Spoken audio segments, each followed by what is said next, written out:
So the other thing I was wanting to do here is kind of look at what size these Jeep wheels lug nut pattern is. I'm curious about whether some of the wheels and tires I got out there for the truck would fit onto them. And I got a handy dandy little lug nut identification tool. It's not that. It's this thing right here. See? If you line that up just right with what you're looking at, that's supposed to tell you, identify what size is your lug nut pattern.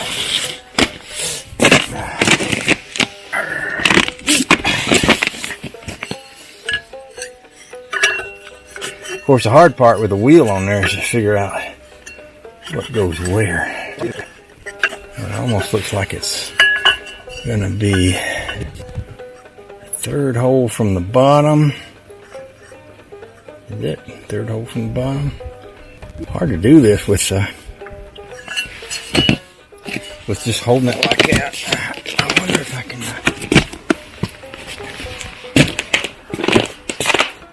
get to a truck wheel and figure out what they are. Oh, the door.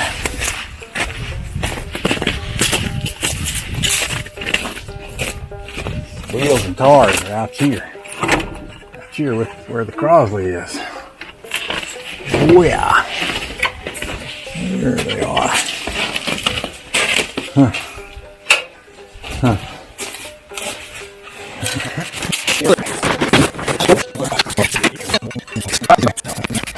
1, 2, 3, 4, 5. See, that's your 5 hole right there.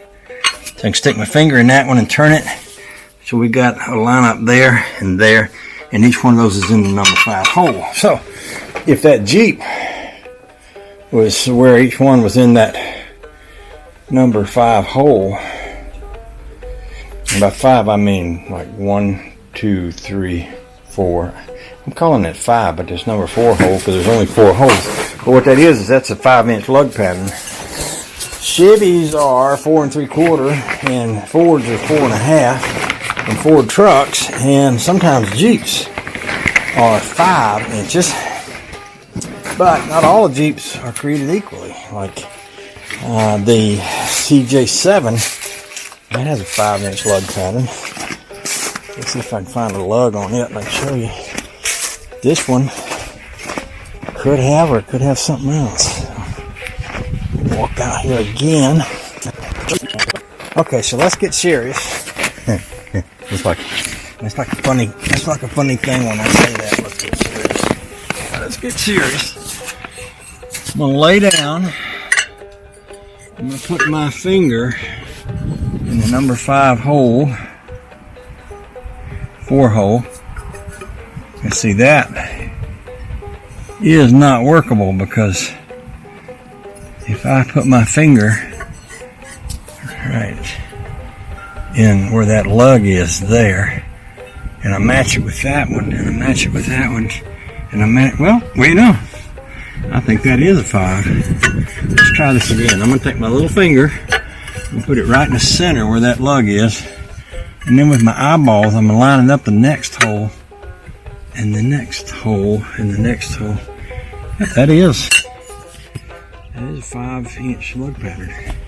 It's just with this funny wheel, it's hard to tell. So these are P215 75s. And them over there, I don't even know what they are. Those would look good if they weren't rotted. I mean, well, they look good anyway, but they're rotted out. I would not want to drive them on the road. But I said that was a 215 750. Now I'm betting these truck wheels are 235. Okay, this is see, that's a 235 75.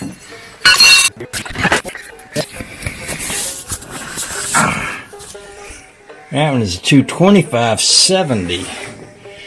It almost come down to measuring them. Sometimes a 225 70 225 is taller, but 70 is shorter because it's a wider tire. And 215/75 could be a shorter tire, but because it's not wider, it could be taller. It could be that plays out just about right.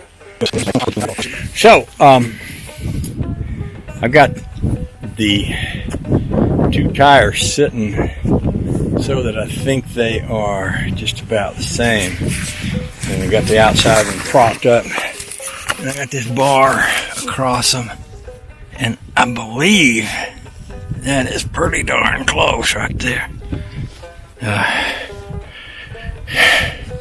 Keeping in mind that inside one has the weight of the Jeep on it, which is going to bring it down just a hair.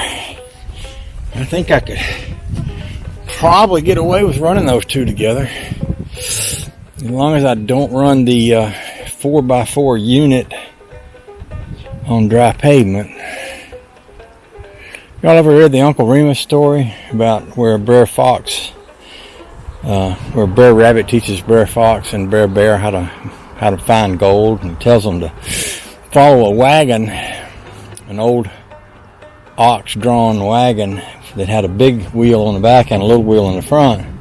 And he explained how logically that big wheel is going to turn faster than the front wheel, big wheel on the back faster than the front wheel in the front. And when it catches up and those two wheels rub together, sparks fly off, and those sparks are made of gold. And if they followed that wagon long enough, they would be able to pick up the gold when those wheels ran into each other. Well, that never happened, but Brer Fox made them believe it would happen, and that was all that mattered, because it got them to stop paying attention to try to get a hold of him and start paying attention to trying to get a hold of that gold. So that had nothing to do with what I'm doing here today, but it's a nice story. Some of y'all ain't never read Uncle Remus, because I think they outlawed it. They said it was racist and all this other stuff. It was back when, I guess it must not have been even legal to write a book about stories told by a black person, because I don't know what made it racist, other than, well, let's don't start down that road, because somebody will get mad at me. My ignorance would be sticking out, and somebody will say, well, you're just a white. Never mind. Anyway, what was I talking about? Tires. I could do that if I wanted to and get away with it, probably. Well, think about that. Well, here's another thought to think about. I've got a spare tire on this thing. It sure does feel good when you get out of that wind. And let's see, it's on the right kind of wheel. It's a Goodyear. It's a Goodyear. What I might could do is take this spare tire and buy one more like it. Look at the tread. That thing's got enough tread on there to eat up some road, I tell you. So, yeah, and it's been covered, so it ain't got no drywall. Yeah, that's a good looking Jeep wheel right there. What I might could do instead of putting that illegal singular studded tire mix on there. See, that's a P215/75R15.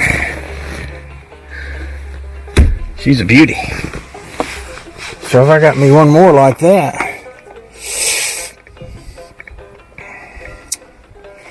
that'd be good. And the good thing about that is I could drive it down to Georgia. Put two of them on the back, drive down to Georgia, and I'd be all set for tires. I believe these front ones are okay. Not fabulous, but they're workable.